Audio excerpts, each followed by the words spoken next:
hasn't dreamed of being a millionaire, right? Well, getting your mindset to move from miracle lottery winner to making that money on your own isn't so easy. Steve Siebold, author of How Rich People Think, spent nearly 3 decades interviewing millionaires around the world, find out what separates them from the rest of us. We thank you for being here. Is it really that simple, just kind of changing the way we think about money in the world? Is it changing the mindset? It starts with the mindset. I mean, I've interviewed over 1,200 of the richest people in the world over the last 32 years.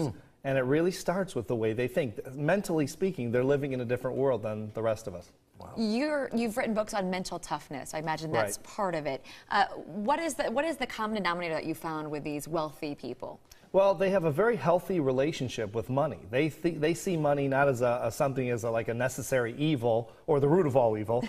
They see it as something that creates freedom and opportunity and health and happiness and all these great things. And I think most of us have the opposite view of money. So their definition of it is different than our definition is. Absolutely, like they're living on a different planet. And when you're learning to play a sport like golf, for example, they say play with people who are better than you and you'll get better. Right. Is there an analogy here to hang around with people who've got money and you'll start to think that way? Oh, absolutely. Einstein said it years ago, consciousness is contagious. I moved into a neighborhood about 7-8 years ago that had 12 houses on the street. I was the poorest person on the street.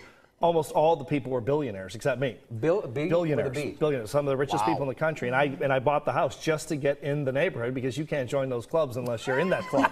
And I learned so much I could have never learned any other way. It's amazing. Wow. I feel like there is a downside to this, trying to keep up with the Joneses, as they say. Oh, not at all. Well, that's about spending money. This is about okay. You know, thinking about money and acquiring money, but spending money is something the wealthy really don't like to do. Right. I mean, they like to have money, not just spend money. Yeah, they're like sure things. So where should we set is there a danger in setting our expectations too high, or should we always be kind of aiming higher than we think we can reach? Oh, I think the danger is setting expectations too low, by far. I think most people don't realize how talented and smart they really are when it comes to earning money. They just don't, we're not trained really to focus on money, and the rich focus on making money and acquiring money and keeping money and investing money and everything money.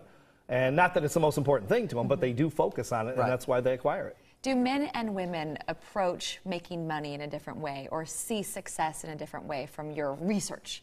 I think a little bit, women might be a little bit more emotional, and that's not a bad thing. It's just a little bit different that I've seen, like investing in the markets and that type of thing. But I don't think you see it as a bad thing. But a little bit different, just a little bit different philosophy, as in most things. What about the idea, though, that you hear you should pursue what you love, if you can ever find it, pursue what you love, and then the money comes later?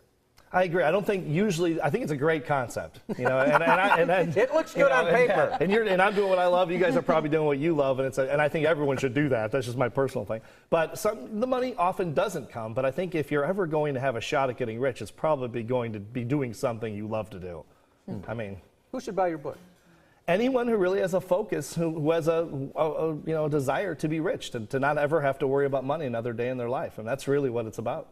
Isn't that everyone? Don't we have most people have a desire just to be comfortable and maybe a hidden desire, but I do interviews on this all over the world on a regular basis, and most people I don't think focus on it because they think there's something wrong with wanting to be rich. Oh, like it's... I get hate mail all the time on this topic, talking about just like we are right now. We used to have a copy of your book in the building, and we will know who took it because you will become wealthier than the rest of us. And then we will track you down.